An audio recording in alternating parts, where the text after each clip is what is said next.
Ustaz, bolehkah mengucapkan niat ketika mau sholat atau wudhu seperti nawaitu?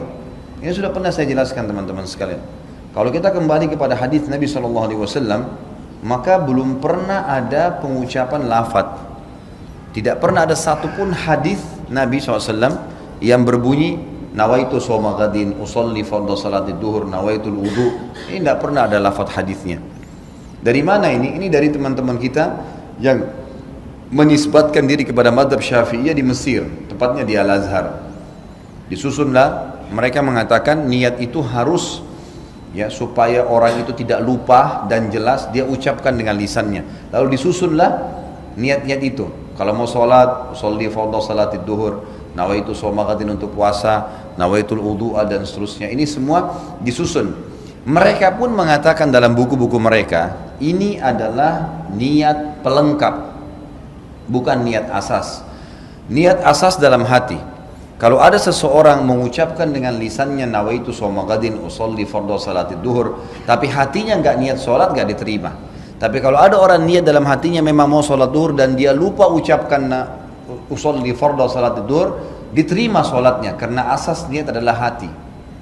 Ini pendapat yang menisbatkan diri kepada Syafi'iyah, adanya niat dengan lisan tapi itu pelengkap, bukan itu asas. Bukan itu asas gitu kan.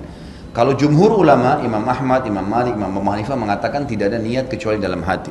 Seperti contoh, Bapak Ibu tadi mau sholat isya, begitu iqamah kita berdiri di shaf. Bukankah dalam hati kita sudah niat mau sholat isya? Kan tidak mungkin sholat maghrib, nggak mungkin sholat subuh, nggak mungkin. Sama pada saat kita berdiri di shaf belakang jadi makmum, ada imam, kita di belakang, bukankah sesuatu niat jadi makmum? Bukankah tadi imam kita pada saat maju di tempat imamnya dia sudah niat mau jadi imam dalam hatinya? Ya itulah niat sholat. Dia tidak perlu mengatakan makmuman, imaman, yang sudah jelas jadi makmum dia. Sudah jelas-jelas dia begini, dia mau sholat duha, dia berdiri mau sholat duha, tidak mungkin dia niat sholat duhur.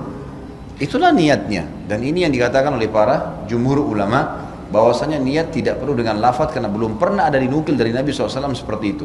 Satu-satunya yang disebutkan dan didengarkan oleh para sahabat itu adalah waktu Nabi SAW menyebutkan niat haji dan umrohnya.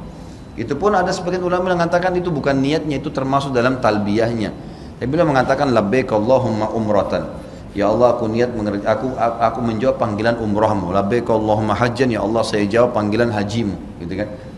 Jadi Allahu alam, yang saya melihat pribadi, saya melihat dari apa yang telah dituliskan para ulama ini, kita kembali kepada jumhur ulama yang mengatakan tidak ada lafadz niat, karena dalam pemahaman pun ini bukan dari Imam Syafi'i ya, dari pengikut Imam Syafi'i yang datang setelahnya ya. Karena Al-Azhar ini ada jauh setelah Imam Syafi'i, jauh. Imam Syafi'i tahun berapa? Tahun 204 meninggal dunia gitu kan. Sementara Al-Azhar ini ada tahun berapa gitu ya. Jadi sudah jauh. Makanya datang pengikut-pengikut yang menisbatkan diri lalu kemudian memasukkan dalam sebuah madhab. Allahu a'lam.